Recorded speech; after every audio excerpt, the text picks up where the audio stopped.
Howdy mates, good late morning. How are we all doing? It is Sunday, March 26th, 2023. And I tell you what, today is another gorgeous day.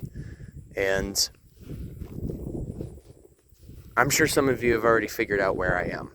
But for those of you who haven't, the one and only Myakka River State Park. And it's been about a month, give or take, since my last visit. So fortunately, I was this past night I went camping. Not at this park, it was at a separate one a little further up north. But I figured since it was on the way back, I would make my stop over here.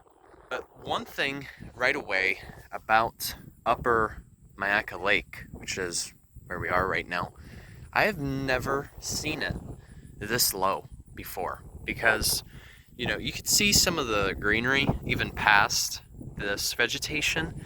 This is all normally underwater, so to see it this low is very unusual. And quite frankly, we still won't get into the rainy season until it approaches closer to June. So that's still a couple months away. So hopefully between now and then we get at least a little bit of rainfall, because seeing it get this low isn't necessarily good for our wading birds, just because the less water there is, they'll have to relocate. Because that's the thing about our wading birds. For example, our tricolored heron, that's an example of a wading bird. They are an obligatory, I think that's how you pronounce it, they're an obligatory species, which means they are entirely dependent on wetlands or just water being present. But yeah, so in other words, right now it's just an indication that it's very dry. But something I wanted to point out real quick while I was venturing through here, I'm sure a lot of you have noticed these guys. See these? Well, this is something known as soft-stemmed bulrush. Now, pretty much you'll find these plants just about anywhere in the United States, especially the East Coast as well. They're a type of plant that prefers to be in a very wet environment. They're a clear indication that you're basically at a marsh. So, to see the water get this low isn't necessarily good for the soft-stemmed bulrush. Now, fascinating thing, when it comes to plants, I'm sure you've all heard of grasses, sedges, and rushes.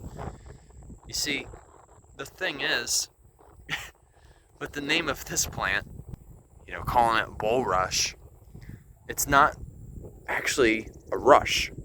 It's a misnomer. Rather, the soft-stemmed bulrush is actually a member of the sedge family. I'm sure some of you have heard the common phrase, sedges have edges. But the thing is, apparently it doesn't always apply, because these are completely round. And that's usually how rushes are associated. They're usually round. So there's probably other ways to identify differences between rushes and sedges, besides just looking at the stalk. Maybe it could perhaps have something to do with the inflorescence. For those of you not familiar with that term, inflorescence describes the entire flower assembly, essentially. Think of inflorescence as a whole pie, for example, and then the flower is a piece of that pie. Like this. Here we've got a piece of the pie. But yeah, just saying, seeing the water like this. I've never seen it this low before.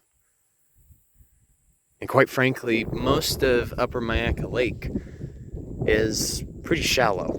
You know, it may average like 5 feet in depth. That's about it.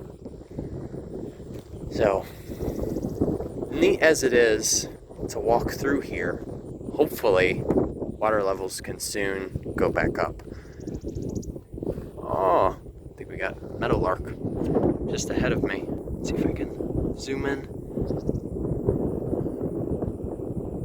Dang. Needing my binoculars though, I can't really see them that well. Anyway, this just goes to prove that, of course, Florida has more than just the beaches. There's a lot more that is applied to the state, at least when it comes to the natural scenery. Come to think of it, Florida is probably one of the most diverse states when it comes to the different forms of ecosystems down here. So, alrighty. Thank you guys for watching. Enjoy the rest of your weekend. Journey on a Journey is onwards. Take care, folks. See ya.